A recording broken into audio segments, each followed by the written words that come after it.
Bonsoir, merci d'être présent pour cette dernière conférence de l'année. Il y en aura d'autres après, je vous rassure.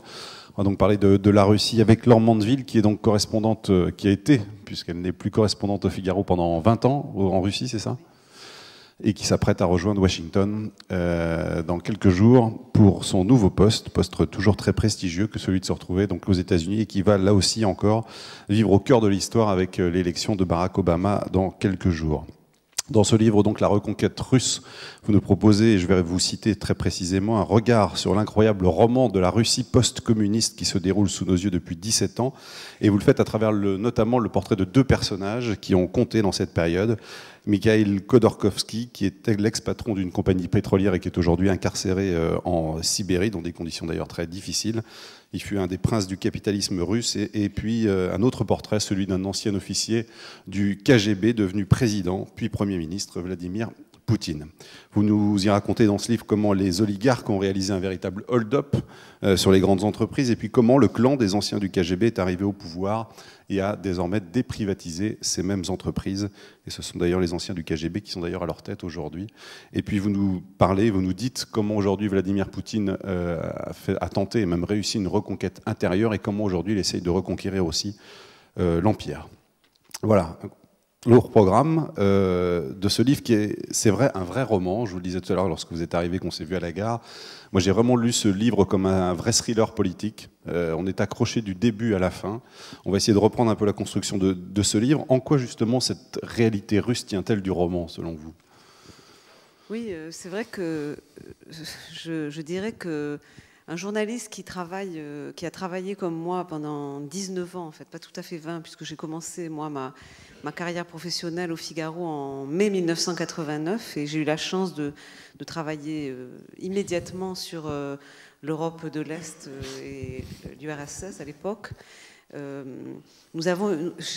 journalistes qui ont travaillé sur cette région ont eu une chance absolument extraordinaire parce que la réalité de ces terres orientales est une réalité effectivement romanesque.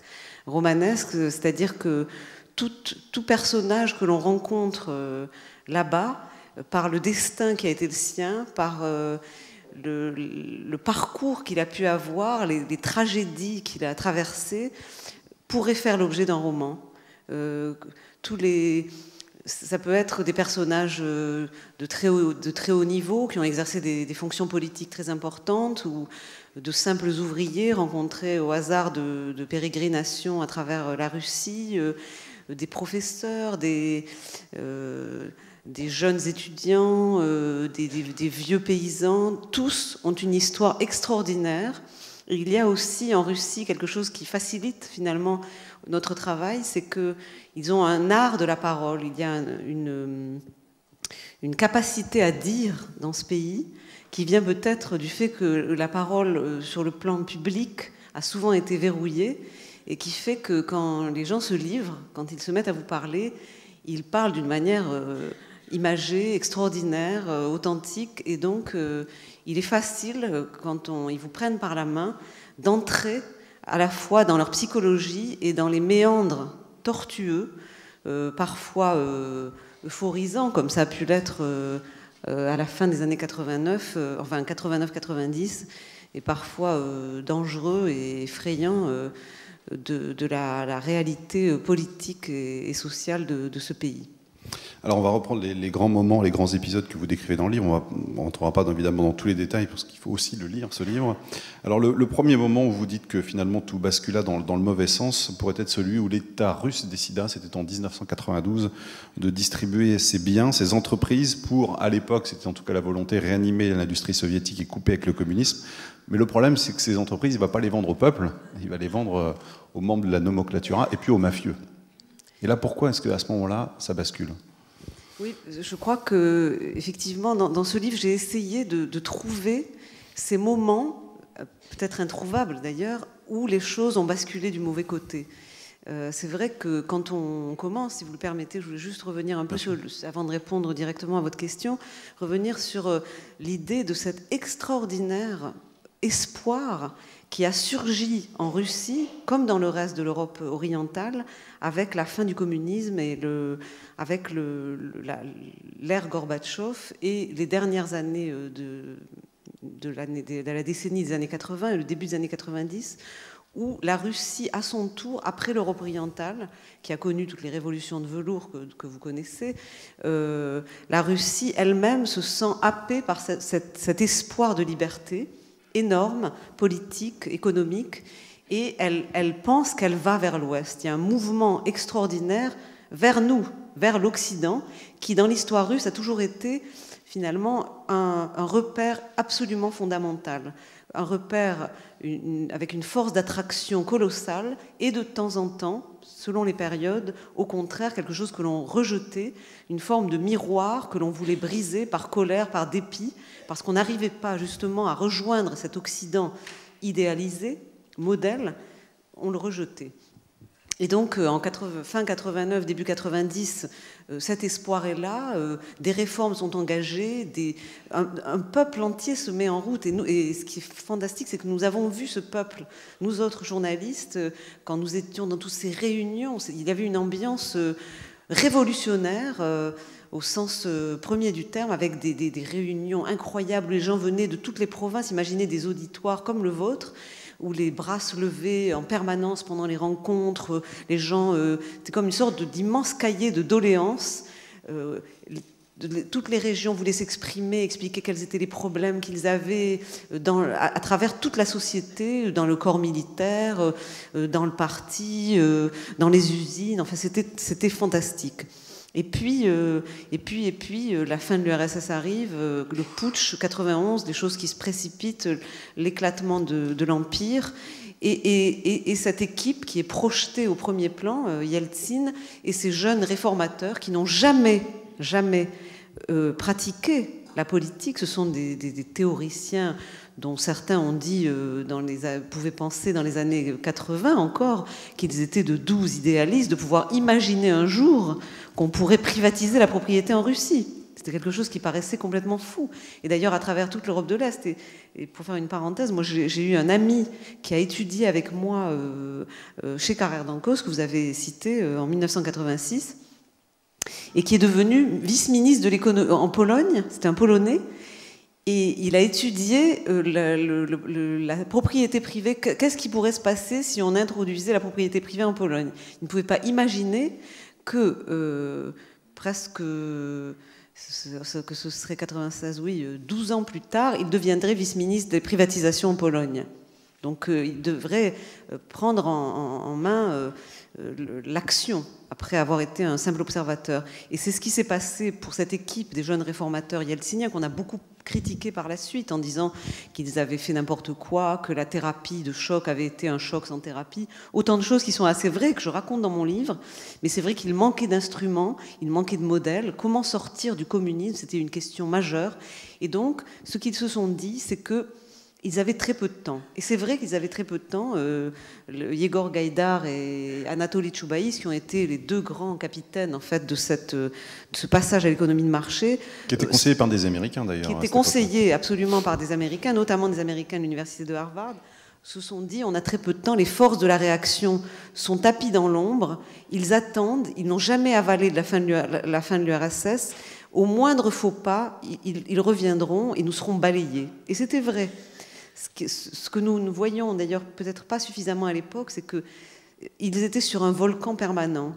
Au moment où ils agissaient, le pays était en lambeaux, il n'y avait plus d'économie.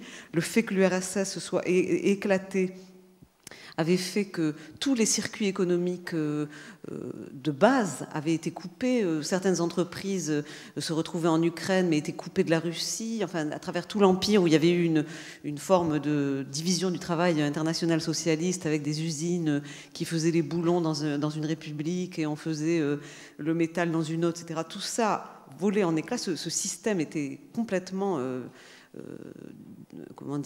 ruiné tout d'un coup, enfin ne pouvait plus fonctionner, et donc il fallait inventer autre chose. Et l'idée qu'ils ont eue, c'était le plus vite possible, pour sortir de ces espèces d'énormes géants monopolistes qui n'avaient jamais fonctionnait en termes d'économie au sens où nous l'entendons, c'est-à-dire qu'il n'y avait pas d'économie en URSS, il y avait une distribution d'une richesse limitée, il n'y avait pas de création de richesse véritable, c'est-à-dire que la Russie a vécu quand même essentiellement à l'époque aussi sur ses matières premières, sur son industrie. Elle avait une industrie mais qui était tournée vers le secteur de la défense et qui ne fonctionnait pas en termes d'offres et de demandes, mais en termes de distribution en fonction de besoins supposés qui étaient définis par le Gosplan. Donc un système complètement ahurissant et qui avait bien montré qu'il était incapable de fonctionner. Et donc ils ont essayé de remettre une sorte de logique et de vertu dans cette économie. Ils se sont dit, si nous privatisons, nous allons créer des acteurs qui, eux, pèseront les pour et le contre de leurs actions économiques, et donc on pourra faire émerger une forme de marché, une forme de rationalité économique, et nous pourrons remettre en marche cette machine. Il faut dire aussi qu'à l'époque, il y avait une quasi-famine qui menaçait, les magasins étaient absolument vides, il y avait des queues qui s'alignaient devant tous les magasins pour les produits de consommation les plus de base. Et donc, ils ont lancé cette privatisation qui a été évidemment une véritable cauchemar, puisque leur idée était, on donne à tout le monde en espérant que les gens qui deviendront propriétaires, mais s'ils sont des mafieux, des bandits, des hommes du KGB, de la nomenclatura, etc., ils deviendront rationnels parce qu'ils deviendront propriétaires. C'est très naïf quand même. C'était très naïf. Eux vous diront qu'il n'y avait pas d'autre solution. Ils ont quand même pensé que le peuple pouvait en profiter à un moment donné ou pas? Je pense qu'ils ont eu cet espoir-là. Ils étaient pris par le temps, ils se sentaient, si vous voulez, très menacés. Ils ont eu finalement à peine 9 mois. L'équipe de Gaïdar, sur laquelle on a rejeté toute la responsabilité de l'échec de la transition, il faut bien voir qu'ils arrivent aux commandes en novembre-décembre 91, dans une période de totale pénurie, de catastrophe, de cataclysme, et ils sont, comment dire, évincés, en fait, obligés de quitter le terrain, en tout cas partiellement, dès novembre 92. En fait. Ça va très très vite, quoi. Leur marge de manœuvre a été étroite. Ils sont revenus à des postes de responsabilité à plusieurs moments, mais en tant que véritable chef d'orchestre de cette transition, ils ont été là très peu de temps. Mais ils mettent aux enchères les entreprises, vraiment les entreprises d'État? Elles sont mises aux enchères et vendues aux mises Oui, alors offrant. ils ont fait cette fameuse privatisation par coupon, vous savez, qui avait été utilisée en République tchèque et qui avait marché relativement bien, mais il faut dire qu'on était dans une échelle qui était totalement différente, et surtout qu'il y avait un mouvement politique, un parti politique qui avait émergé en République tchèque, qui a soutenu, qui a constitué finalement la base de soutien de ces réformes et qui a permis donc de les supporter politiquement de manière relativement cohérente. Alors qu'en Russie, il n'y avait pas de parti de soutien aux réformes, il y avait cette espèce d'immense masse du Parti communiste qui était en train de se déliter avec des petits partis qui avaient émergé mais qui ne représentaient pratiquement rien. Et donc, cette équipe de jeunes réformateurs s'est retrouvée avec pour seul soutien, pour lancer cette tâche absolument surhumaine, avec pour seul soutien Boris Yeltsin, qui était un personnage qui, s'il regardait vers l'Ouest, avait évidemment une mentalité d'homme soviétique et qui lui-même savait qu'il luttait contre sa propre mentalité pour essayer de réformer le pays. Alors pourquoi c'est un basculement à ce moment-là? Qu'est-ce qui vont devenir ces entreprises? Donc ceux qui vont les acquérir, ce sont les mafieux, mais pourquoi c'est un véritable basculement à ce moment-là? Parce que le pays va sombrer dans la corruption, la violence aussi. Vous dites que le taux de mortalité des banquiers russes était très important à ce moment-là. Je pense que c'est un basculement parce que, si vous voulez, la thérapie va être tellement douloureuse et ça va être un échec tellement flagrant en termes de distribution de la richesse. Et on va voir revenir, finalement, vous dites des mafieux, il n'y avait pas que des mafieux, c'est-à-dire, au fond, ce sont les forces de l'Ancien Régime qui ont récupéré les rênes à la fois politique et économique du pays, à la faveur de cette privatisation. On a vu revenir tous les gens qui avaient exercé des responsabilités à l'époque soviétique, qui reviennent sur le devant, qui s'emparent de ces entreprises, qui peuvent les racheter, parce qu'ils sont aux commandes au moment où ces grandes usines sont privatisées. Les directeurs sont toujours là. C'est eux qui ont les contacts, qui leur permettent de faire signer les papiers et de racheter qui ont acquis un petit capital dans la période qui a précédé. Ce que je raconte dans dans le livre, c'est qu'au moment où tout cela se produit, il y a eu une période extrêmement importante qui a été totalement passée sous silence par les observateurs pendant plusieurs années, parce qu'en réalité, nous n'étions pas conscients de ce qui était en train de se passer. C'est seulement maintenant qu'on commence à réaliser, à comprendre ce qui s'est vraiment passé à cette époque-là. C'est-à-dire que depuis l'époque Gorbatchev, tout l'appareil à la fois des services de sécurité et du parti avait commencé une privatisation rampante, sans vraiment le dire, de manière totalement, si vous voulez, presque cachée, en tout cas peu visible, en peu à peu mettant de l'argent de côté, soit en mettant de l'argent à l'ouest, c'est-à-dire tout le fameux argent du Parti communiste qui a disparu, qui est passé par pertes et profits, et qui représentait certainement des milliards et des milliards de dollars, est parti par des circuits qui étaient organisés par le KGB vers l'ouest, dans des comptes. Et cet argent a été utilisé par ces élites pour réinvestir, soit garder cet argent à l'ouest, soit investir dans l'économie et devenir les maîtres de cette économie russe qui se privatisait. C'est-à-dire que les patrons, les stratèges du Parti communiste et du KGB ont quand même senti venir la débâcle. Et ils se sont dit qu'il fallait absolument... On a des mémorandums que je cite en fait dans mon livre qui sont écrits à l'époque par comment dire, responsable des finances du Parti communiste, qui parle assez ouvertement dans ce mémorandum de cet argent qu'il faut sortir pour que nous gardions les rênes du pays si par hasard le pays bascule, etc., etc. Donc il y a eu un travail, il y a encore un travail énorme à faire sur le plan des historiens pour savoir véritablement ce qui s'est passé. Il y a eu une lutte à mort avec des règlements de compte, des représentants de ces services qui étaient à l'ouest, dont beaucoup ont été assassinés, ont disparu dans des conditions extrêmement mystérieuses, parce que je pense qu'après, une fois que le Parti communiste a disparu, tout cet argent, si vous voulez, s'est retrouvé dans des mains privées. Est-ce que Boris Yeltsin, à un moment, était tenté de faire le procès du communisme soviétique? Oui, et donc... Pour en finir avec tout ce que vous avez tout à fait raison. Et donc, cette foire d'empoigne, en réalité, pourquoi ça a été un moment de bascule? Parce que le passage à l'économie de marché est devenu un pillage et une foire d'empoigne. C'est-à-dire qu'on n'a pas eu du tout ce passage à un capitalisme à la française ou à l'européenne que les Russes espéraient, qu'ils voyaient sur leurs écrans de télévision. Ils se disaient ce serait tellement formidable si on pouvait avoir un système comme le leur. Et ils ont été plongés dans un bain, dans une jungle qui leur a fait penser que c'était ça la démocratie et que c'était ça l'économie de marché. Et ils se sont mis, et ça a discrédité complètement. Donc ça partait d'une bonne intention. Voilà, ça partait d'une bonne intention, et ce discrédit a pesé et pèse encore d'une manière absolument catastrophique sur l'avenir de la démocratie en Russie, puisque les Russes en ont déduit que finalement on les avait trompés, que l'Occident les avait trompés, que l'Occident avait participé à cette catastrophe, à ce pillage, et qu'au lieu de les amarrer à l'ouest, on les avait plongés dans quelque chose qui n'était pas mieux que le communisme. Ils se sont sentis sans protection, sans aucun, si vous voulez, filet de sûreté sociale.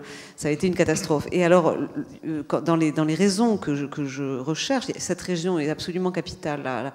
L'échec de la privatisation, pour moi, c'est une des raisons majeures du fait que les choses ont mal tourné en Russie. L'autre raison que vous évoquez, c'est la question de l'histoire. Je crois que c'est Solzhenitsyn qui a dit qu'un pays qui ne fait pas face à son histoire ne peut pas aller de l'avant. Et je crois qu'en Russie, l'histoire continue à peser sur les épaules de la société, du peuple dans son ensemble, et aussi de ses dirigeants d'une manière absolument tragique. Les Russes n'ont pas fait le procès du communisme, il n'y a pas eu de procès de ce régime absolument épouvantable, totalitaire, qui par bien des aspects, a été aussi épouvantable que le nazisme, mais dont on n'a pas fait le procès. Donc, et ce procès a été empêché, ce que je raconte dans le livre, par les forces, notamment du KGB, qui refusait en fait ce procès, parce que ce procès aurait mis à plat à la fois tous les crimes qui ont été perpétrés. C'était le procès du KGB en même temps qu'on faisait. Quoi. Ça aurait été le procès du KGB. Et aussi, pourquoi est-ce que ce procès n'a pas eu lieu? Aussi parce que l'Occident ne voulait pas de ce procès. Parce que il ne faut quand même pas oublier que le régime communiste a été comment dire, porté au nu pendant des décennies par l'Occident, et que toute une partie de nos élites et de notre intelligentsia, même notre intelligentsia dans sa grande majorité, a été à idolâtrer et à adorer le dieu Lénine, le dieu Marx et le dieu Staline, le dieu Mao. Et donc, il aurait été très gênant d'ouvrir toutes les archives du KGB et de faire surgir tous les secrets à la fois de l'URSS, mais aussi de l'Occident. Tous les réseaux que le KGB avait à l'Ouest, tous les gens qui ont travaillé pour eux, dans la politique, dans la société, etc. Et donc, les gens, finalement, tout a convergé pour estimer qu'il était plus utile de s'occuper des choses urgentes et de laisser de côté cette sorte de nettoyage des écuries d'Augias. Et il y a quelqu'un dont je parle dans le livre qui s'appelle Vladimir Boukhovski, qui est un grand dissident russe, qui est un homme remarquable, et je conseille à vous tous la lecture de ses livres et d'un livre extraordinaire qu'il a écrit en 1995 et qui s'appelle Jugement à Moscou, où il raconte justement comment lui revient en Russie avec l'espoir que des gens comme lui, donc les dissidents, les gens qui se sont battus contre le système, vont pouvoir aider la Russie justement à se libérer du système, notamment par l'ouverture des archives.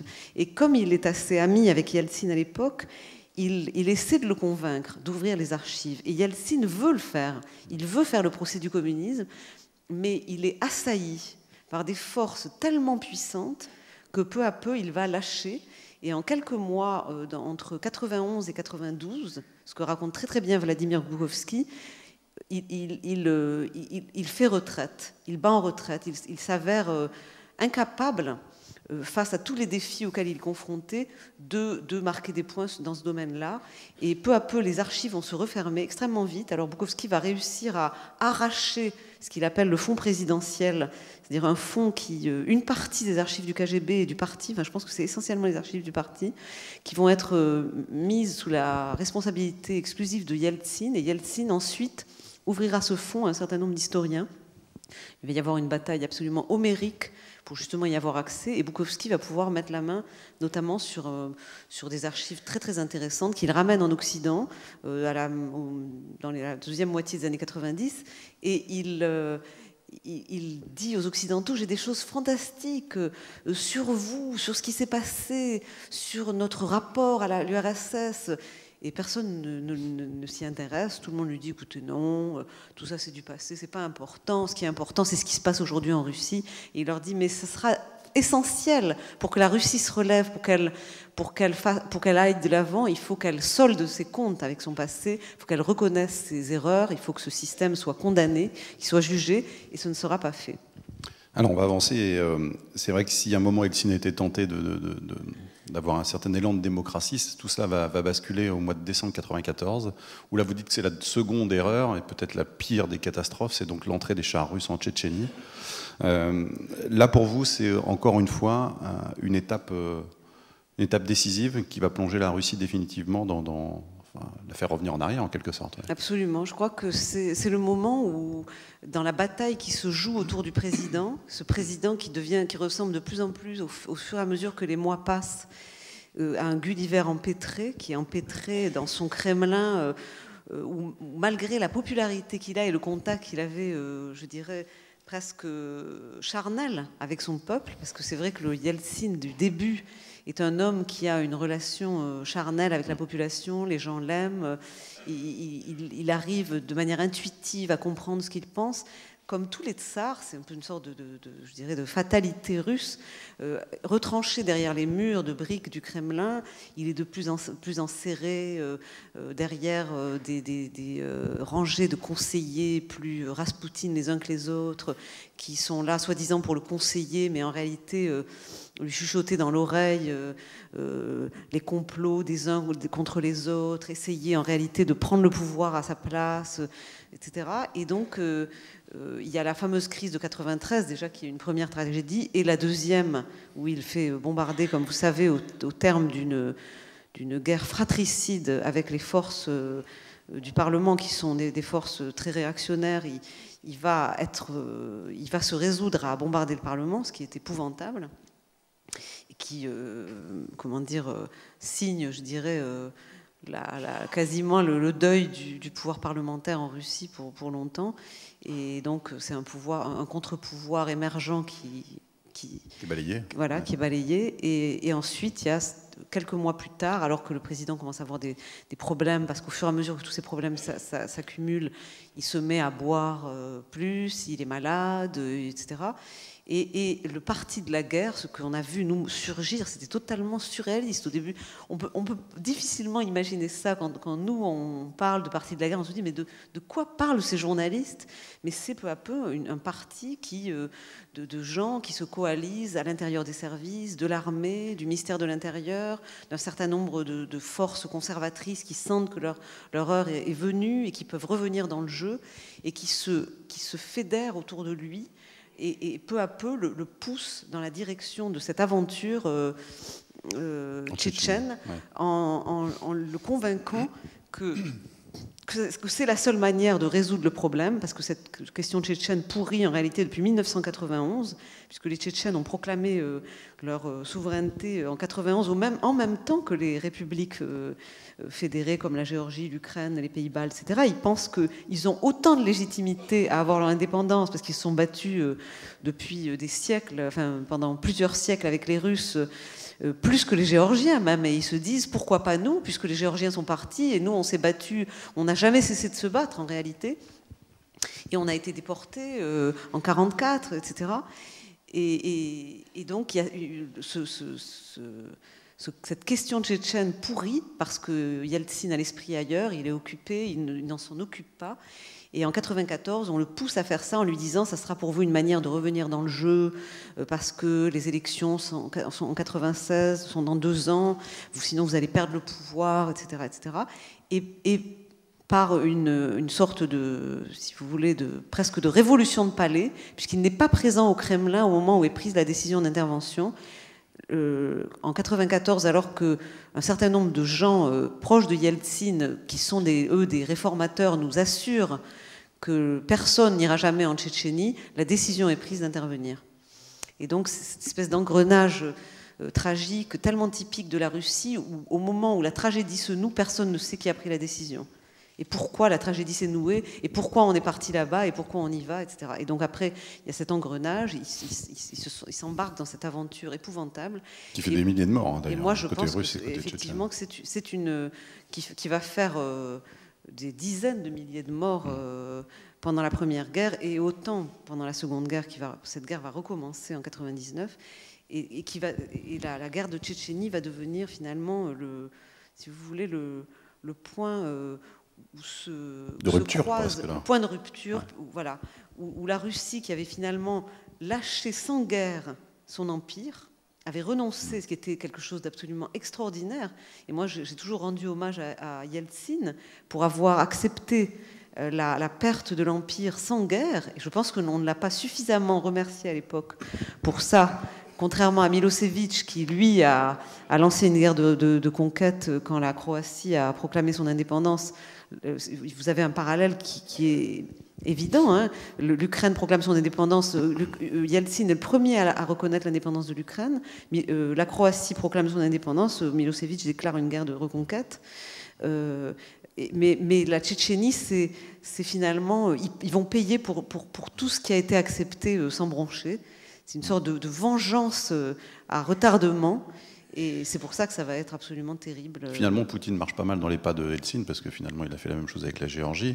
Et puis, alors, il y a cette campagne des élections, parce que vous dites effectivement qu'Yeltsin, à l'époque, et effectivement, il y a ce parti de guerre qui est autour de lui, ses conseillers de plus en plus nombreux. Et puis, il va y avoir une autre sphère d'influence beaucoup plus importante encore, qui sont les oligarques, donc tous ces gens qui ont pris la tête de toutes ces entreprises, qui sont de riches industriels, évidemment qui tiennent à leurs biens et qui vont réussir à faire réélire Yeltsin en 1996. C'est assez incroyable d'ailleurs, parce qu'on a beaucoup critiqué les élections de Poutine. On a dit que ça avait été un peu truqué, mais alors là, c'est un modèle effectivement de tromperie. Parce qu'à l'époque, Yeltsin a 5% de popularité, effectivement, il est au plus bas dans les sondages, il va être élu avec 52% des voix. grâce à un travail hallucinant de ces oligarques. Pour quelles raisons, à ce moment-là, ces propriétaires des biens industriels russes sont dans la nécessité qu'Yeltsin soit réélu?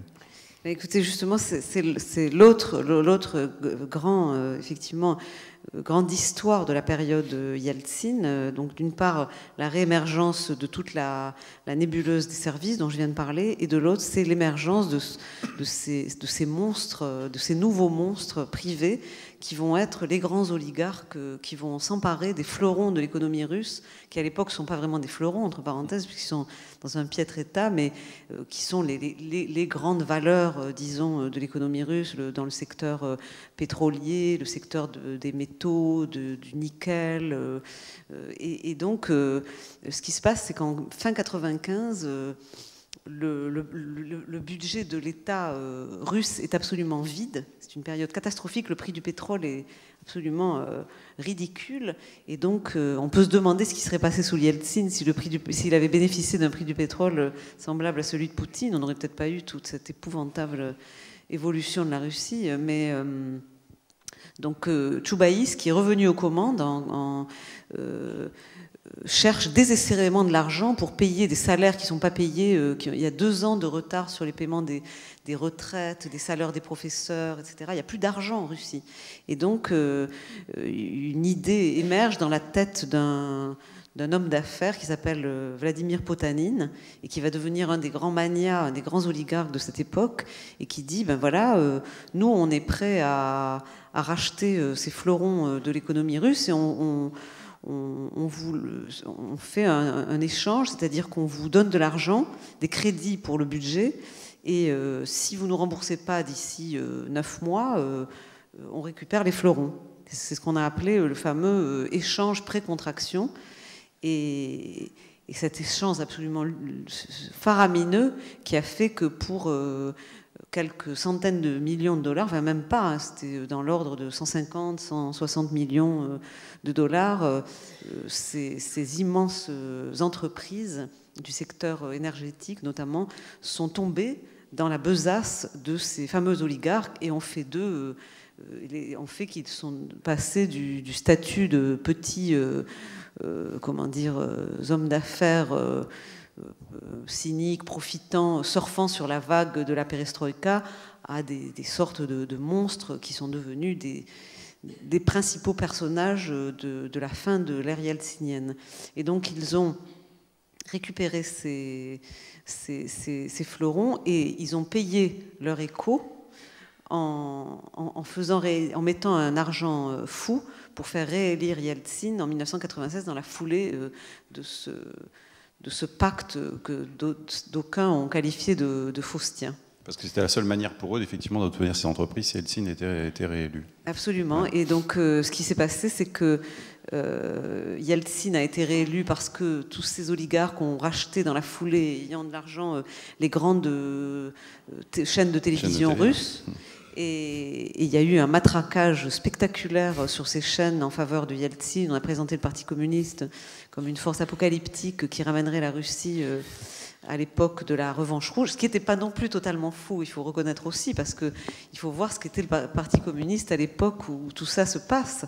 C'est-à-dire que c'était effectivement une bande de revanchards qui voulaient tout renationaliser. Enfin, c'était assez effrayant.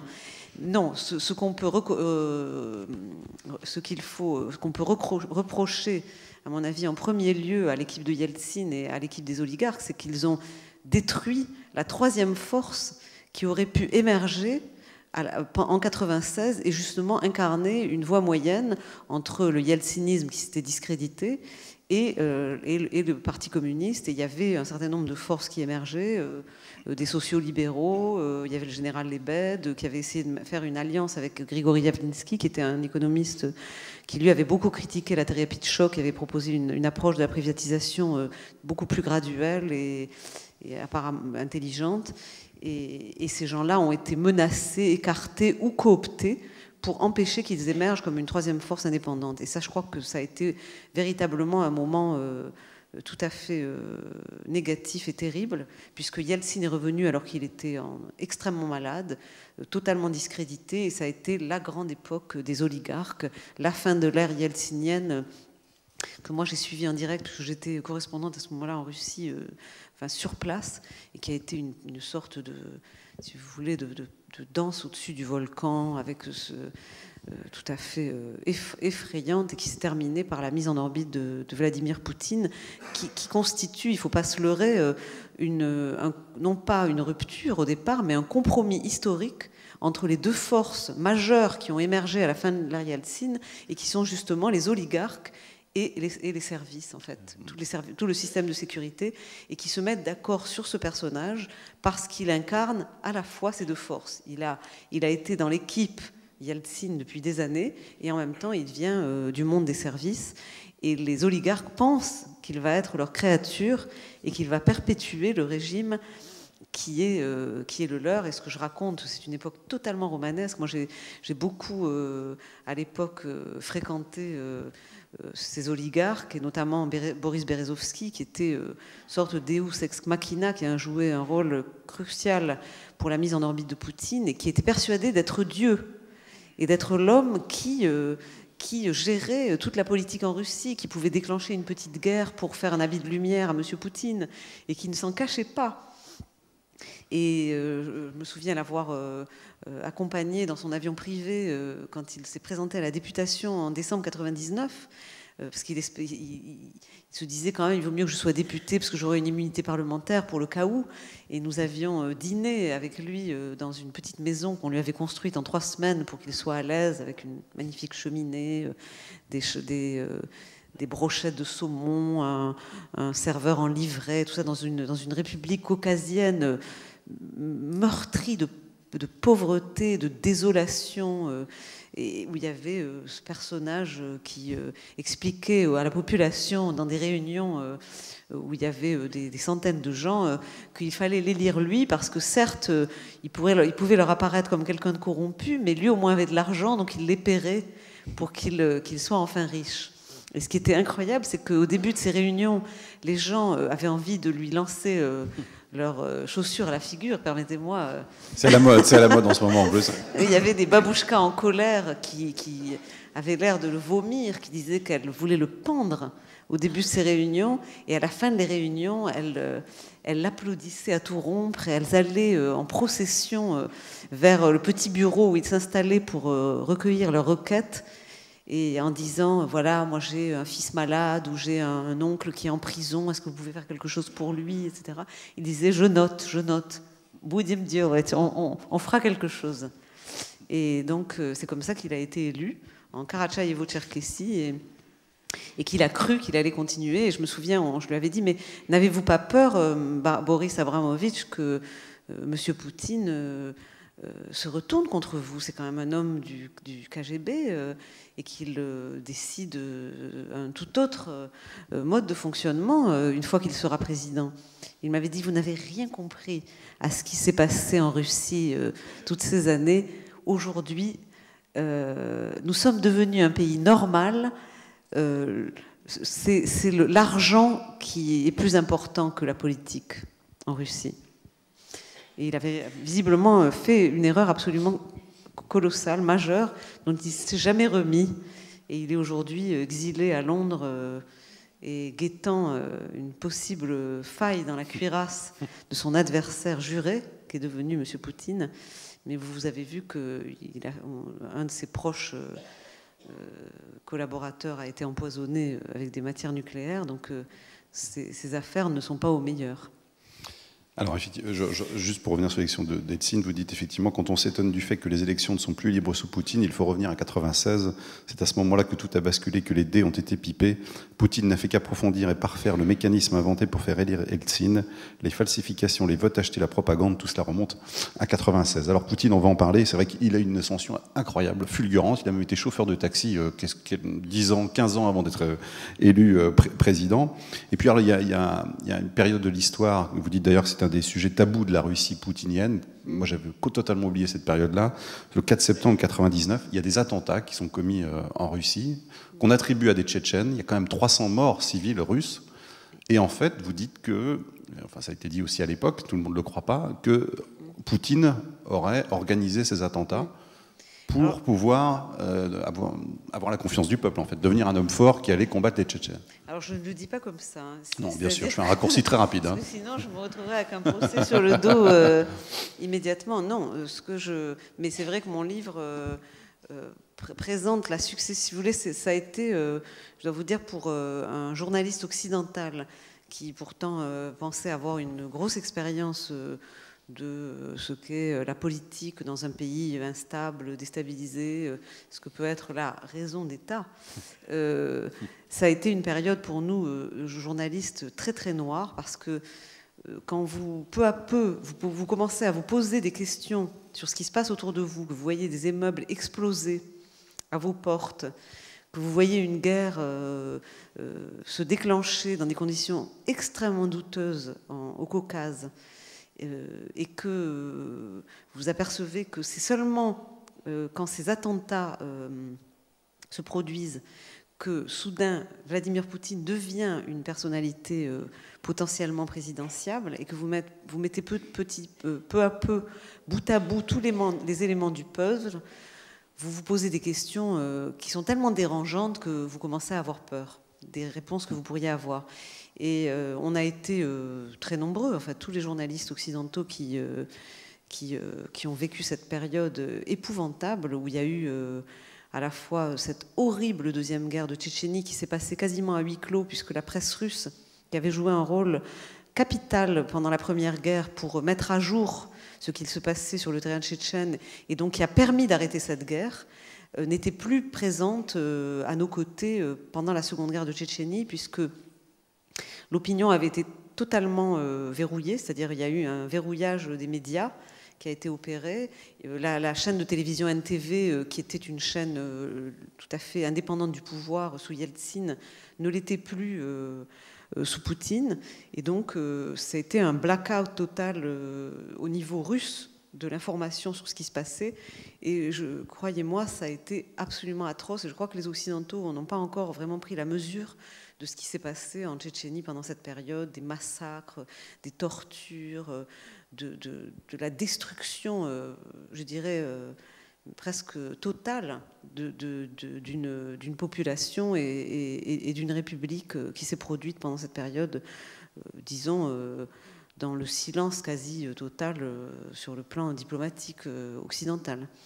Et donc, cette guerre qui a été déclenchée au mois d'août 99, comme vous savez, pendant un mois, immédiatement, dès que cette guerre commence, supposément déclenchée par un chef de guerre tchétchène, Shamil Bassayev, mais avec des connexions extrêmement troubles avec les oligarques dont je vous parlais, dont Boris Abramovitch Berezovsky.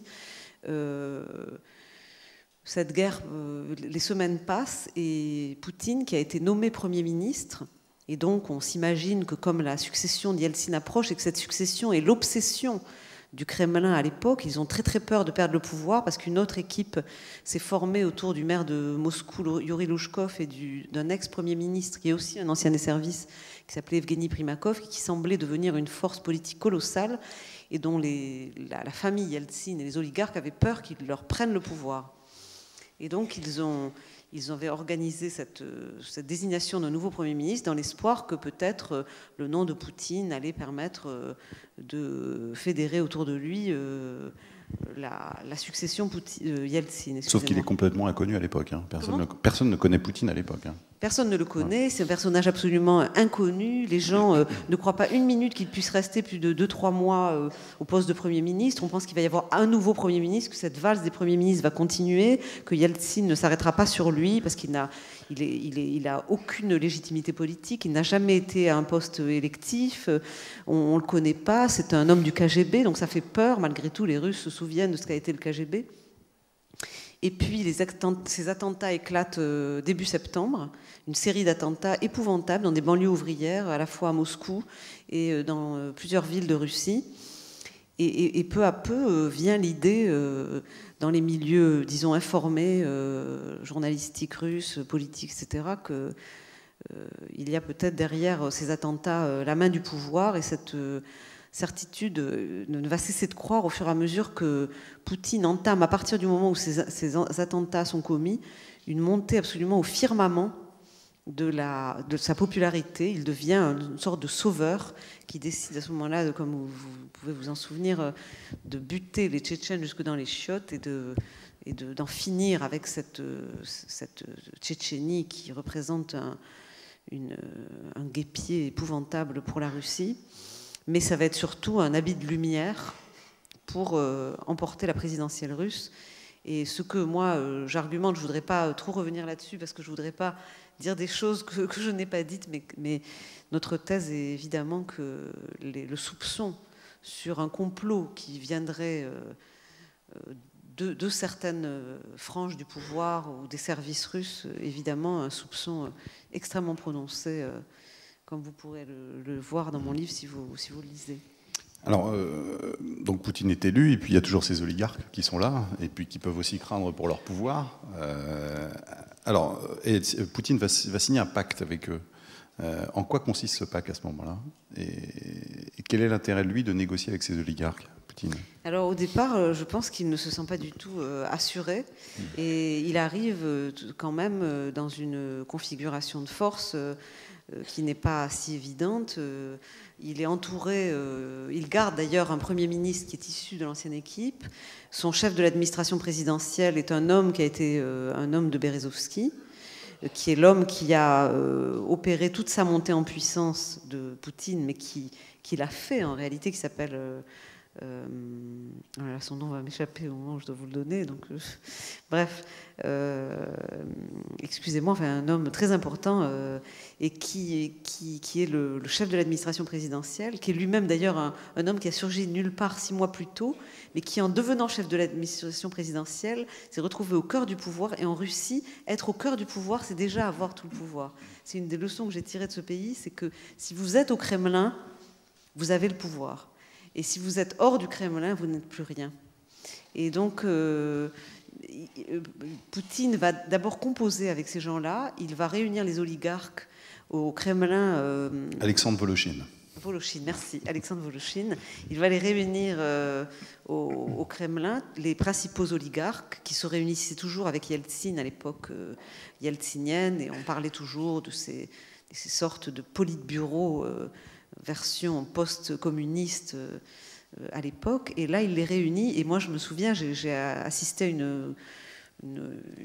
à la préparation en fait de cette rencontre avec Poutine, parce que j'avais la chance d'avoir une amie journaliste qui était très très bien informée et qui connaissait tous ces gens-là, et elle en avait invité 2 la veille de cette rencontre chez elle. J'étais présente, et ces 2 hommes discutaient pour savoir ce qu'ils devaient faire. Et ce qui était absolument passionnant, c'est qu'ils avaient peur. C'est-à-dire, ils commençaient déjà à être pris de panique. C'est-à-dire qu'il y avait eu un certain nombre de signes dans les 2-3 mois qui avaient suivi l'élection de Poutine. Poutine est élu au mois de mars. Et dès le mois de mars, il fait un certain nombre de gestes politiques qui montrent qu'il ne va pas du tout rester un petit... Tom soumis, une marionnette dans la main de M. Berezovski. Il décide de mettre au pas les gouverneurs en prenant de manière extrêmement brutale le contrôle des régions. Il prive les gouverneurs de leur droit d'être élus, donc de leur légitimité populaire. Ça devient des gens qui vont être nommés. Et donc, pour lui, c'est évidemment, ça renforce son pouvoir. Ils ne sont plus rien. Et également, il fait un geste extrêmement brutal en direction de la principale chaîne de télévision NTV, qui est son principal adversaire sur le plan médiatique. Et c'est ressenti de manière extrêmement violente parmi les oligarques, parce que attaquer Vladimir Goussinski, qui est le magnat des médias à cette époque-là, c'est évidemment montrer qu'on va peut-être s'attaquer à tous les autres. Et à partir de là, la peur commence à gagner dans les rangs des oligarques, et la veille de cette fameuse réunion, ils sont là, ils se téléphonent pendant toute la soirée en se demandant quelle stratégie il faut adopter, qu'est-ce qu'il faut dire à Poutine, qu'est-ce qu'il faut négocier avec lui, et quel devrait être le porte-parole des oligarques. Et c'est très intéressant parce que presque tous sont juifs à l'époque, et ils disent, c'est très embêtant, il faut qu'on élise un porte-parole russe. Parce que lui, il écoutera plus un russe que l'un d'entre nous. Nous sommes pour lui des caricatures, parce qu'on est juif, on est nécessairement des caricatures, des gens avides, etc. Et donc, ils cherchent quelqu'un qui pourrait être leur porte-parole. Et ils se mettent d'accord sur le nom de Mordachov, qui est le patron de Severstal, qui est russe, lui. Et ils se disent, mais est-ce qu'il va avoir la carrure? Est-ce qu'il va oser parler devant Poutine? Donc, parce que Poutine, désormais, est le tsar. Et quand vous êtes le tsar, vous n'êtes plus placé sur le même niveau. Et donc, c'est très, très intéressant. C'était presque une leçon de sciences politiques en direct. Mais Poutine va établir des règles du jeu. Il va leur dire, en gros, vous gardez votre propriété. Pour l'instant, je ne touche à rien. Donc, il n'y a pas de remise en cause des biens de propriété. Mais vous ne faites plus de politique. Mais le gros problème, c'est que ce sorte de pacte va se révéler impossible à tenir des deux côtés. Parce que qu'est-ce que c'est que faire de la politique en Russie? Par exemple, ceux qui avaient des médias continuaient à soutenir l'existence de médias indépendants. Est-ce que c'est de faire de la politique? Oui. Il va s'avérer que c'est faire de la politique. Donc peu à peu, ils vont être forcés à se retirer de tous les projets indépendants qui existent. Et ça va être la mort programmée de toute forme de télévision indépendante en Russie. Et ces oligarques vont se retrancher de plus en plus. Certains vont s'exiler parce qu'ils vont sentir très vite que le vent est en train de tourner. Berezovsky participe à cette réunion, je crois, c'est fin juillet. Fin août, il est déjà parti. Il est déjà parti à l'ouest parce qu'il a peur. Il reviendra une fois en Russie pour parler avec Poutine. Et au terme de cette réunion que je raconte, il sera définitivement exilé. Alors, vous racontez aussi, vous parlez de la vision de l'Occident à ce moment-là, vous dites, curieusement, l'Occident avait encore plus de mal à apprécier la logique inquiétante des événements qui se déroulaient en Russie. Comme en 98, avant le krach financier, diplomates, politiques et hommes d'affaires vivaient une période d'euphorie russe. Cela nous semblait étrange à nous autres journalistes qui avions le nez collé à la réalité russe. Les crimes atroces perpétrés en Tchétchénie et la manière dont ils étaient camouflés ou niés nous apparaissaient comme un péché originel et un sujet central qui ne pourrait que retenir de manière catastrophique sur l'évolution politique générale du pays. Les attaques menées contre les gouverneurs, les oligarques et la liberté de presse étaient autant de signes évidents de la logique d'écrasement des contre-pouvoirs en marche, mais l'Occident ne voulait rien entendre, préférant lire la Tchétchénie comme un dossier à part et toutes les dérives qui s'annonçaient comme les imperfections d'un tableau russe globalement positif. Absolument. C'est vrai que c'est le début d'une grande période d'incompréhension entre, je dirais, le front journalistique occidental et nos hommes politiques et beaucoup de nos diplomates, enfin pas tous, hein, mais beaucoup, puisque nous sommes dans une vision pessimiste de ce qui se passe en Russie, dans notre écrasante majorité. Et c'est vrai que moi, je rentre en France en août 2000. Et je participe, je suis invitée à la conférence des ambassadeurs à Paris et j'interviens devant une quarantaine d'ambassadeurs de France et moi mon propos est déjà extrêmement pessimiste. Je dresse un tableau, ce tableau-là, le tableau du début d'un écrasement des contre-pouvoirs qui va mener à un retour du pouvoir carnivore qui dévore tout.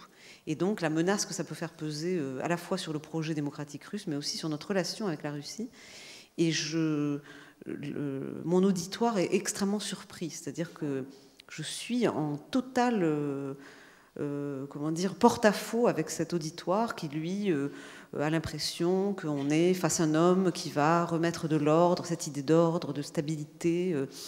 Et ce divorce, en tout cas cette incompréhension, va durer évidemment dans toutes les années qui vont suivre, puisque nous leur disions non, la Tchétchénie n'est pas un détail, c'est le début d'un processus intérieur qui débordera vers l'extérieur.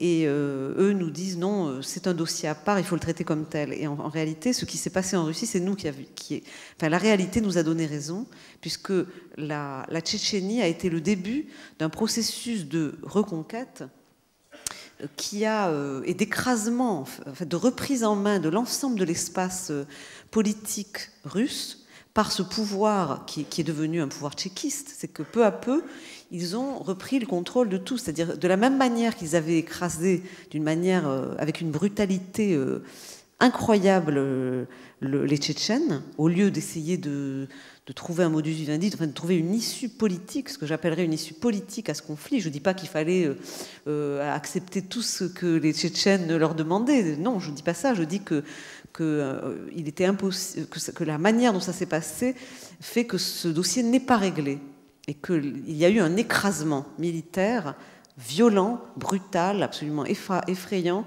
de la question tchétchène, mais que ce dossier ce n'est pas du tout réglé. Et ensuite, ça a débordé. On a vu peu à peu l'écrasement total du Parlement. J'avais parlé de ce qui s'était passé sous Yeltsin, mais à côté de la période Poutine, la période Yeltsin, même la fin de la Yeltsin, sur le plan du Parlement, c'est presque un contre-pouvoir. Parce que sous Poutine, ça devient une chambre d'enregistrement qui se dresse comme un seul homme, avec un monopartisme total. Peu à peu, tous les partis d'opposition sont évincés, sont mis au pas, sont marginalisés, écrasés et privés d'audience, donc ils n'arrivent plus à rentrer au Parlement. Ça va être la même chose sur le plan de la violence avec laquelle vont être écrasés tous les contre-pouvoirs médiatiques, à l'exception d'un certain nombre de journaux qui sont finalement très peu lus, parce qu'ils ont quelques dizaines de milliers d'exemplaires, et puis d'une radio qui continue à tenir le flambeau si vous voulez, de la dissidence ou de la parole d'opposition en Russie, qui s'appelle Écho de Moscou, mais qui n'est pas tellement écoutée au-delà des frontières de Moscou. Et puis, ça a gagné évidemment tout l'espace. Je vous dis, les régions reprises en main impressionnantes, avec peu à peu la nomination de gens, très souvent des officiers du KGB, des généraux, en tout cas des gens du Parti Russie Unie, donc totalement verticalisés par rapport au Kremlin. Et une reprise en main aussi idéologique, c'est-à-dire la mise en œuvre, mise en place, ça j'y reviens très longuement dans le livre, d'une nouvelle idéologie qui pour moi est très inquiétante, qui est une sorte de national-capitalisme assez agressif, très anti-occidental, très néo-impérial dans sa rhétorique et dans ses fondamentaux. Et puis peu à peu, la reconquête du pouvoir économique. Et ça, je crois que c'est absolument fondamental. C'est quand, finalement, après avoir dit qu'il n'y aurait pas de remise en œuvre, en cause des biens de propriété, Poutine, finalement, à travers l'affaire Youkos, qui est un élément central de mon histoire, puisque j'ai pris Mikhail Khodorkovsky comme un exemple clé, parce que cette histoire est emblématique de ce qui s'est passé en Russie, c'est-à-dire à travers l'affaire Youkos, le pouvoir, le prince Poutine signifie que n'importe quel homme d'affaires, aussi riche soit-il, que ce soit un milliardaire, que ce soit ne peut exister en dehors du pouvoir. C'est-à-dire s'il ne se soumet pas à la loi du pouvoir, il peut se retrouver complètement marginalisé, voire privé de ses biens, spolié, voire comme Mikhail Khodorkovsky a purgé une peine dont nous ne savons toujours pas combien de temps elle va durer au fond d'une prison sibérienne. Donc c'est vraiment ce que j'appelle une reconquête totale de l'espace et qui aujourd'hui, au profit des clans poutiniens, dites-vous. Au profit des clans poutiniens, voilà. Des gens du FSB. Et c'est pour ça qu'il y a à la fois une rupture fondamentale dans l'objectif, si vous voulez, dans l'idéologie qui est celle de Poutine, qui n'est plus du tout d'aller vers l'Ouest, devenir un pays démocratique, mais en fait de redevenir un pays fort, un pays puissant. Je crois que c'est la logique de contrôle aujourd'hui et la logique de puissance qui est la principale logique, et de reconquête qui est la principale logique à l'œuvre de ce pouvoir. Et en ce sens, il y a un véritable une rupture par rapport à l'ère yeltsinienne. En revanche, je verrais une continuité, comme vous avez dit, très importante en ce qui concerne justement les pratiques, c'est-à-dire la corruption, la violence, le chantage, tout ça. Là, il y a vraiment une continuité, mais qui pour moi, en fait, est une continuité qui remonte à l'ère soviétique. Et je pense qu'il est totalement faux de dire que la corruption naît avec l'ère Yeltsin. En fait, quand Poutine justifie le régime actuel.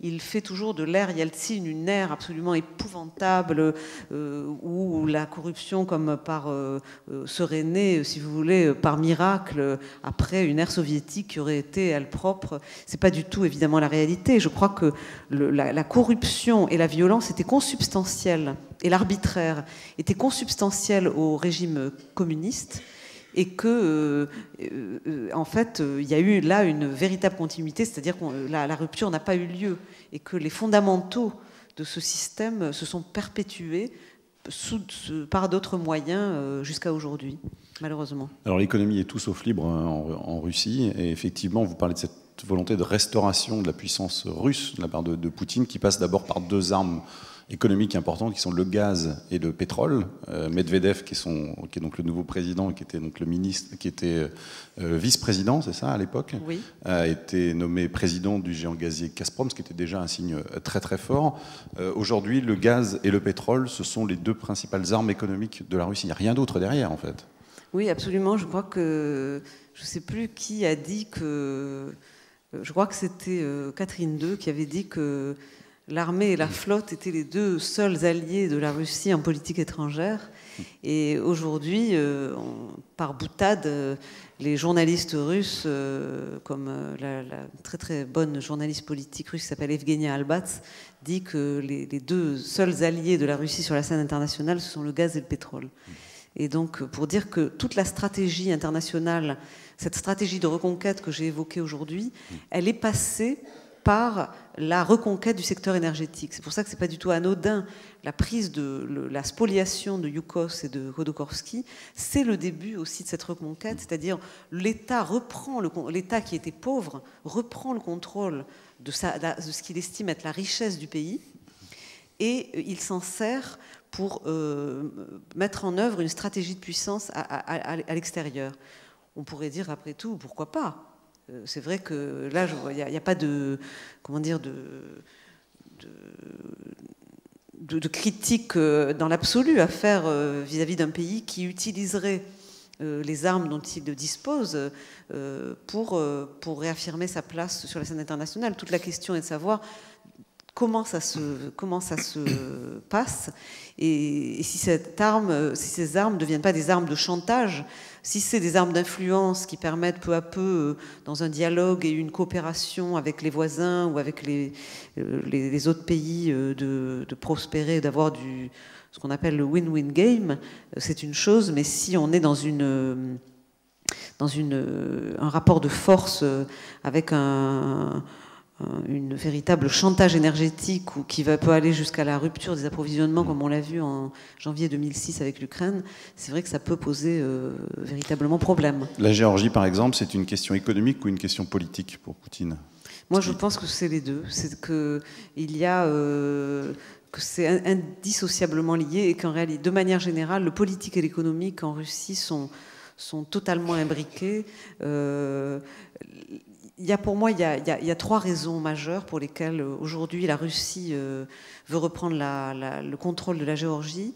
Il y a une région énergétique et économique, comme vous dites, et je crois que la Géorgie représente le pays transit absolument capital pour la voie de sortie des hydrocarbures alternatives d'Asie centrale vers l'Europe. C'est-à-dire que la Russie, si elle reprend le contrôle politique de la Géorgie, récupère le contrôle de la totalité des approvisionnements venant d'ex-URSS vers l'Europe. C'est-à-dire qu'elle dispose d'une carte absolument maîtresse vis-à-vis de l'Europe dans son dialogue avec les Européens sur le plan énergétique. Donc ça, c'est la première chose.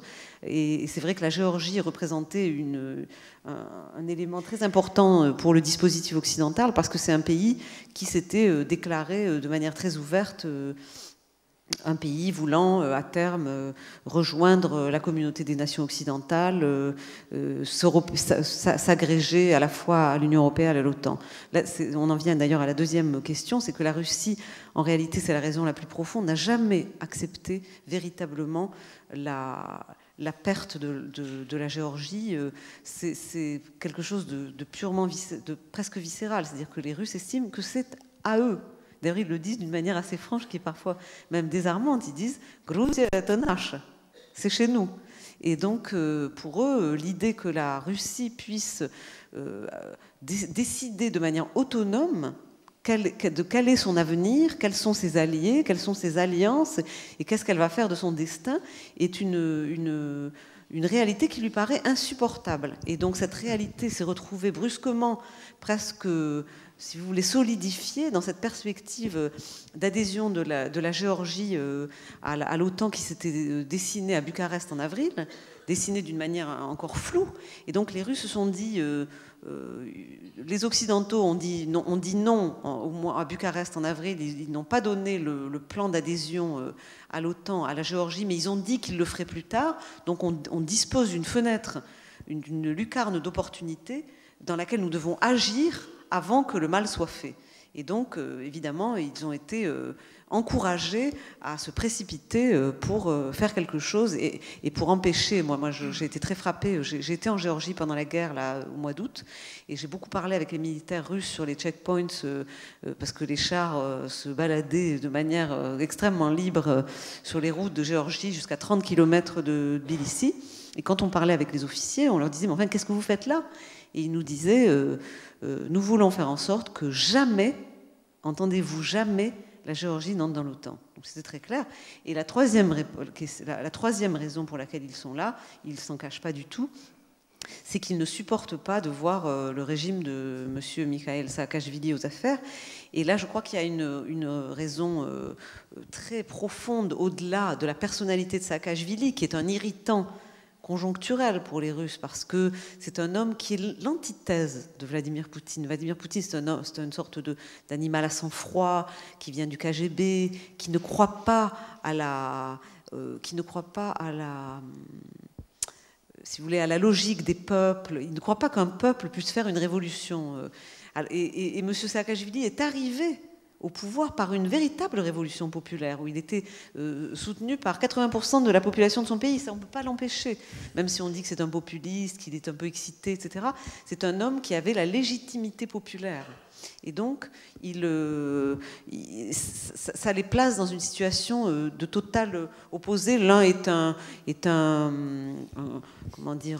spontané, un intuitif, presque colérique, Saakashvili. L'autre est un homme, un calculateur, très rentré, qui a du mal à sortir de lui. Enfin, ce sont des hommes, il y a un conflit de personnes, mais il y a aussi le fait que pour Poutine, voir la Géorgie ou l'Ukraine réussir leur expérience démocratique, c'est un camouflet potentiellement mortel, qui représente une menace potentiellement mortelle pour le modèle politique que lui défend, qui est un modèle autoritaire. C'est-à-dire que la réussite de l'Ukraine ou de la Géorgie, ça montre que dans l'espace post-soviétique, on peut faire autre chose que de l'autoritarisme et qu'un régime, si vous voulez, contrôlé et corrompu. Ça voudrait dire qu'une expérience démocratique est possible en Russie, et ça, M. Poutine, pour lui, c'est quelque chose de dangereux.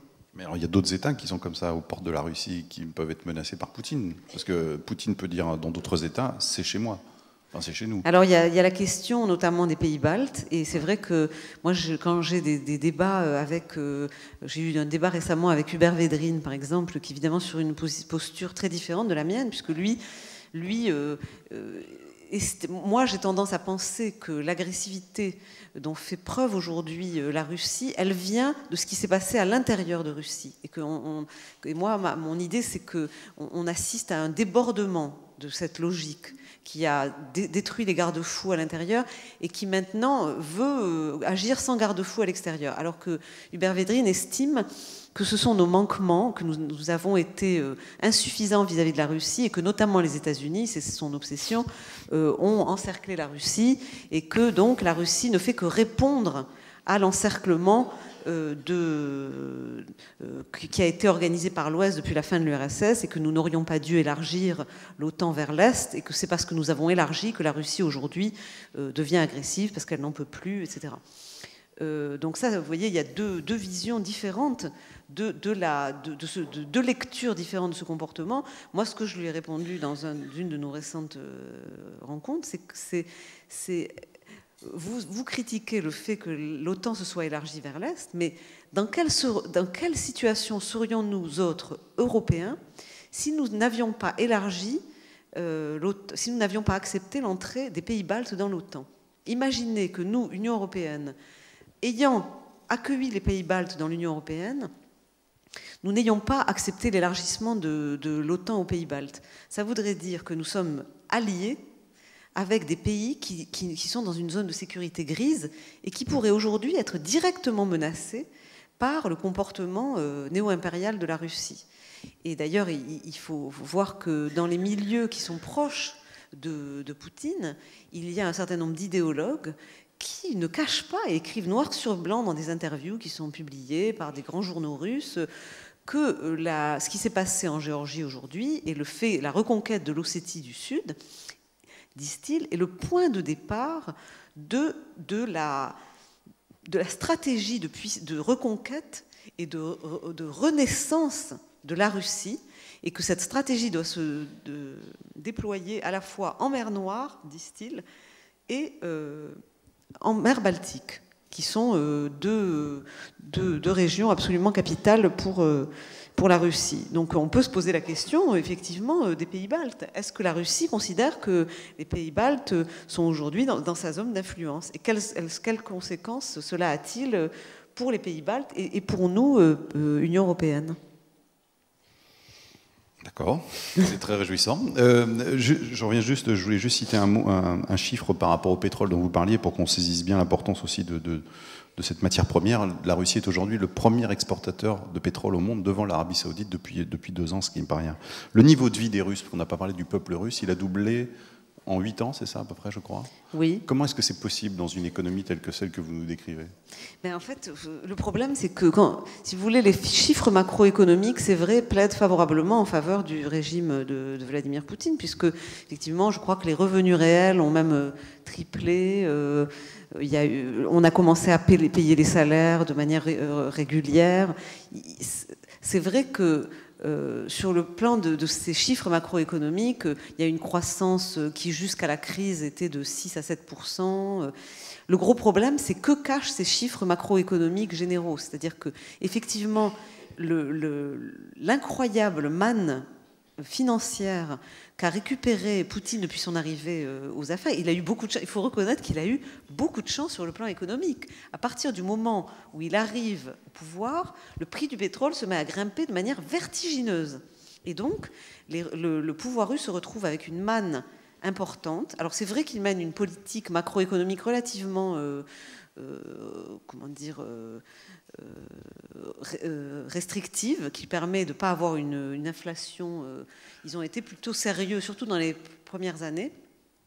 Et donc, ça leur permet de ne pas avoir trop d'inflation.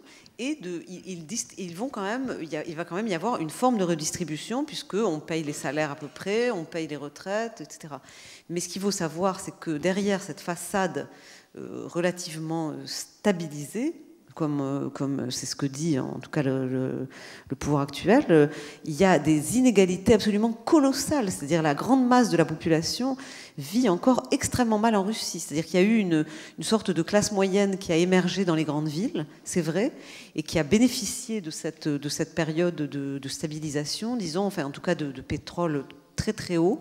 Et là, il y a une divergence aussi, donc je vais être très honnête, c'est-à-dire qu'il y a une divergence dans les analyses. C'est-à-dire que moi, je suis quand même extrêmement sceptique sur la profondeur de cette renaissance et de ce décollage russe. C'est-à-dire que j'estime qu'il est essentiellement lié à la manne pétrolière et gazière, et que les fondamentaux russes ne sont pas sains. C'est-à-dire que je ne vois pas aujourd'hui de réforme en profondeur de l'économie russe qui permettrait de se dire que ce pays va se développer.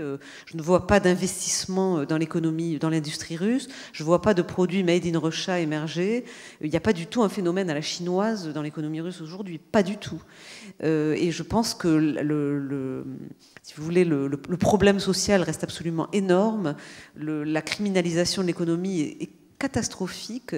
Et quand vous parlez avec les hommes d'affaires russes, ils vous disent qu'ils n'ont jamais payé des pots de vin aussi importants que sous Poutine. C'est-à-dire que ces pots de vin ont décuplé par rapport à l'ère Yeltsin. Et donc ça, c'est un frein absolument colossal à l'investissement. Et le fait que l'économie soit rentrée dans le giron de l'État, c'est-à-dire qu'on assiste à une bureaucratisation de l'économie, me paraît être un très mauvais signe pour l'avenir. C'est-à-dire que l'État, toutes les agences, les services, les agences de sécurité réclament leur dû aux entreprises qui sont devenues une sorte de vache à lait de l'État. Et donc, ce n'est pas du tout, là aussi, un encouragement à la liberté d'entreprise, à l'investissement, au développement. Et ce que disent beaucoup d'hommes d'affaires, ils disent, au fond, ce pouvoir a essayé de nous faire croire qu'on pouvait qu'on pouvait moderniser et garder une forme de liberté dans l'économie tout en verrouillant toutes les libertés dans le domaine politique, et c'est pas possible. Et en réalité, tout est lié, et la crise actuelle va être l'épreuve de vérité de ce régime. C'est-à-dire, les voilà tout d'un coup confrontés au principe de réalité, puisque le prix du pétrole est en train de chuter, de manière assez spectaculaire, puisqu'on se retrouve avec un baril de pétrole à 50 et quelques dollars. Et les économistes russes annonçaient qu'au-dessous de 70, on allait entrer dans une période de turbulence. Et aujourd'hui, les analystes qui osent s'exprimer, parce qu'évidemment le débat est quand même, existe sur Internet, mais par exemple les chaînes de télé russes ne parlent pas de crise aujourd'hui en Russie. Alors que la crise est là, elle est vertigineuse. La bourse russe a été une des bourses qui ont le plus perdu depuis le début de la crise mondiale. Et dans les premiers temps, les dirigeants russes ont pavoisé début septembre en disant « Regardez, c'est la fin de l'Occident, c'est le début, ça y est, c'est nous nous sommes les nouvelles puissances avec la Chine qui allons émerger parce que l'Occident est fini, l'Amérique est finie. » Enfin, une espèce de leitmotiv, si vous voulez, presque... qui vient du cœur, en fait. Ils ont tellement envie de revenir qu'ils auraient voulu que ça se passe comme ça, mais ils se sont très vite aperçus qu'ils étaient touchés de plein fouet. Aujourd'hui, on attend pour l'année prochaine, pour l'année qui arrive, des millions de chômeurs en Russie et une économie qui n'a pas la capacité d'adaptation de l'économie américaine. C'est-à-dire que tout étant tellement verticalisé, avec des décisions qui sont prises au plus haut sommet, c'est-à-dire que les ministres n'osent pas prendre de décisions sans Poutine.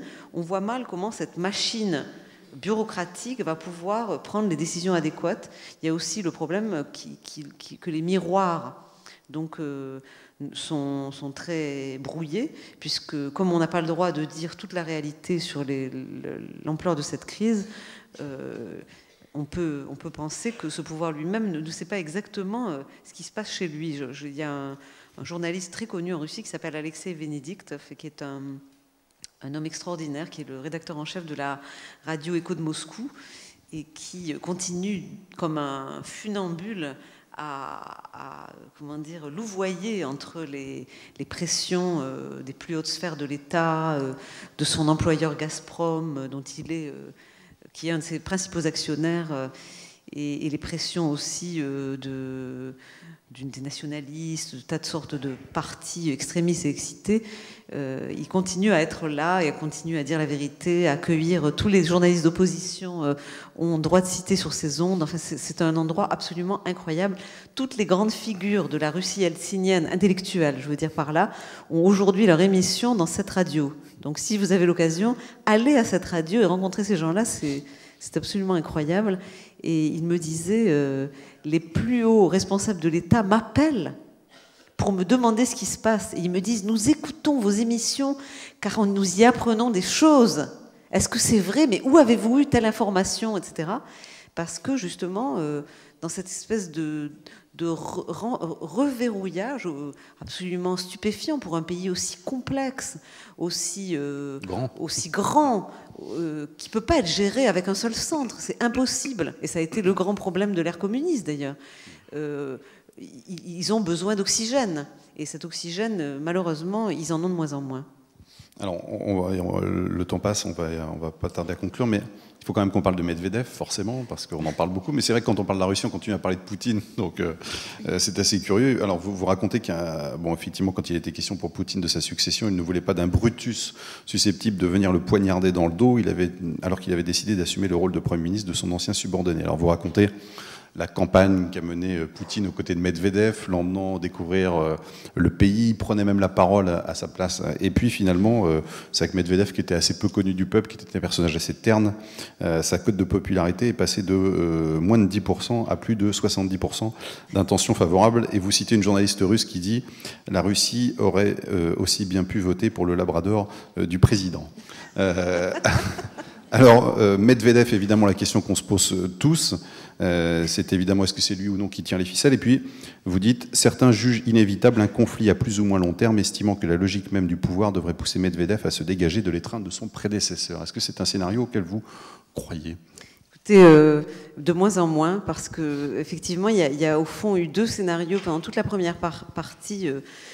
Si vous voulez, quand il est arrivé aux affaires et les mois qui ont immédiatement suivi, où Medvedev a laissé entendre une petite musique un peu différente en parlant, en utilisant des mots qui effectivement n'étaient pas des mots du vocabulaire poutinien. Il a beaucoup parlé des libertés civiques, de l'indépendance des tribunaux, de la nécessité de remettre du multilatéralisme dans la société, dans l'économie, etc. Une forme d'ouverture quand même. Voilà, une forme d'ouverture. Et donc, un certain nombre de gens se sont mis à rêver, sans être quand même trop optimiste, parce que tout ça, quand même, si vous voulez, dans un contexte dans lequel le pessimisme le plus total règne aujourd'hui dans le pays, soyons clairs, mais en se disant peut-être qu'on va avoir un nouveau dégel du haut. C'est-à-dire que puisque nous avons échoué en tant que société, que nous sommes à nouveau reverrouillés et que nous sommes de nouveau dans l'emprise, comme souvent dans l'histoire russe, avec ces cycles, si vous voulez, de libération et de renfermement, nous sommes dans l'emprise de ce pouvoir, peut-être qu'à nouveau, nous allons avoir quelqu'un qui, sous la pression des événements, nous redonnera une forme de dégel, comme Khrouchtchev en son temps, comme Gorbatchev en son temps, à partir du haut.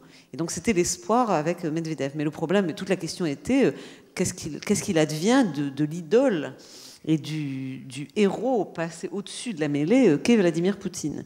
Et donc les plus sceptiques, qui étaient quand même la grande majorité, disaient qu'il était peu probable que Poutine lâche le morceau, et donc on allait avoir effectivement une collision entre la fonction, parce que être au Kremlin, c'est avoir tous les pouvoirs, et en même temps, Poutine semble avoir tous les pouvoirs.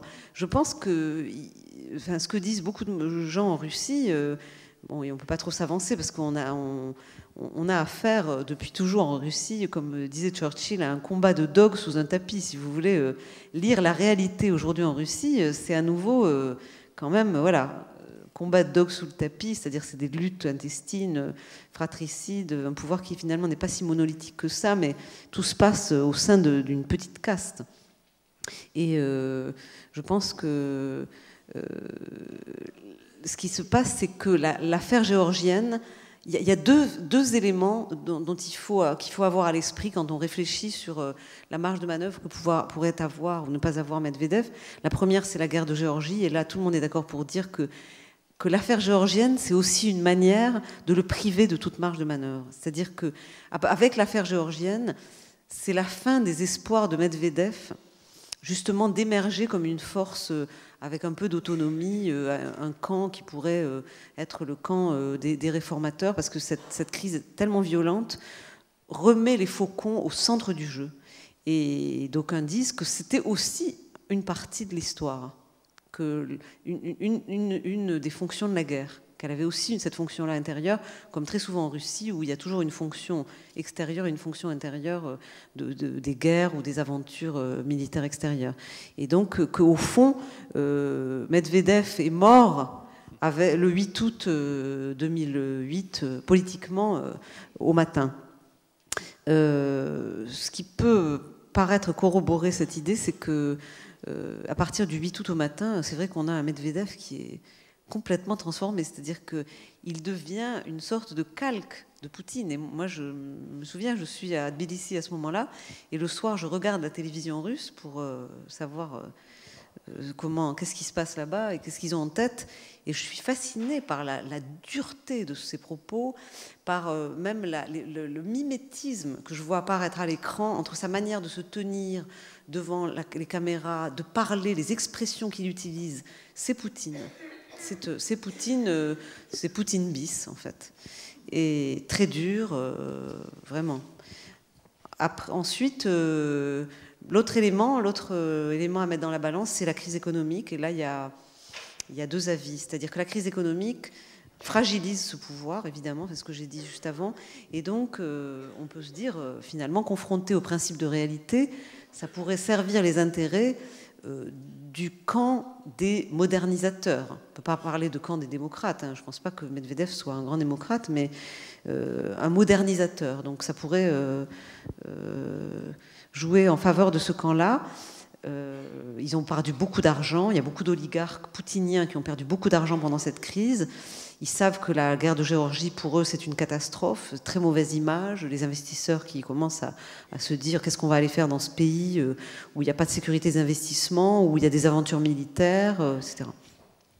Mais en même temps, malheureusement, il peut y avoir aussi une autre possibilité, c'est-à-dire qu'au lieu de renforcer ce camp-là, et moi, malheureusement, peut-être que vous me trouverez trop pessimiste, mais connaissant un peu la mentalité et la géographie du Kremlin aujourd'hui, j'aurais tendance à penser que ça pourrait au contraire entraîner un durcissement. C'est une question, c'est un point d'interrogation.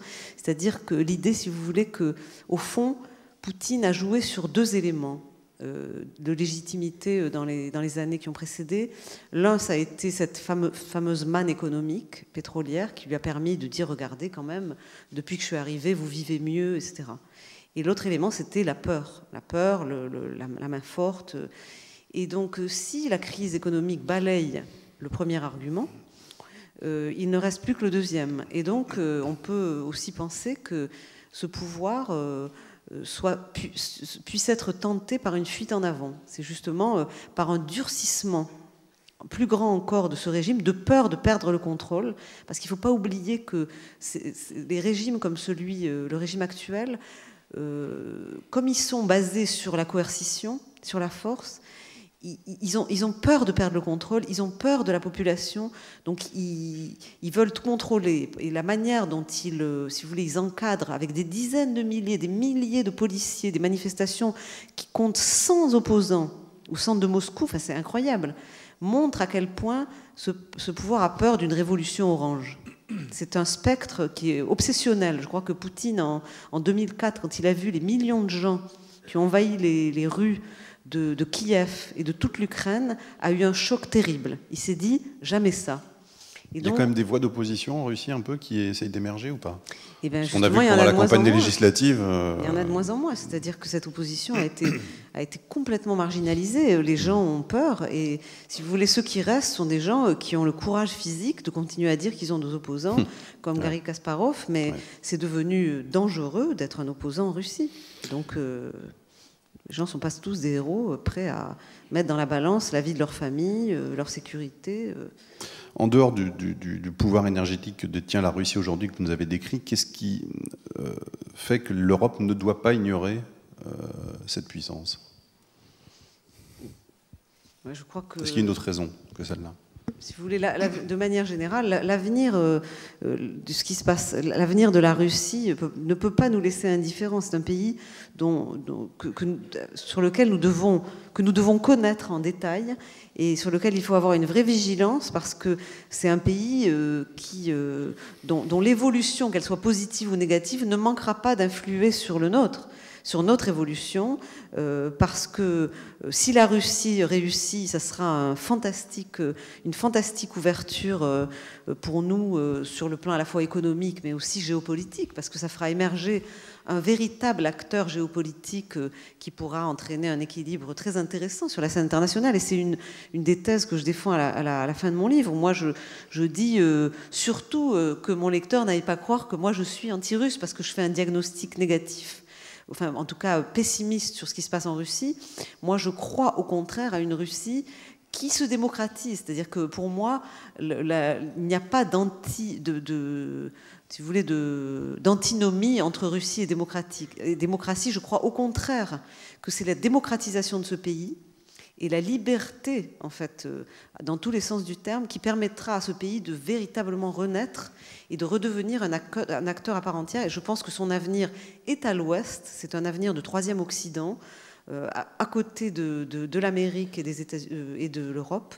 Et que je crois que le régime actuel se trompe complètement d'ennemi en pensant que son ennemi est à l'Ouest et en ne voyant pas que les défis absolument colossaux qui se poseront à lui au Sud, et évidemment face à la Chine qui sera son grand rival et ce grand adversaire pour l'avenir.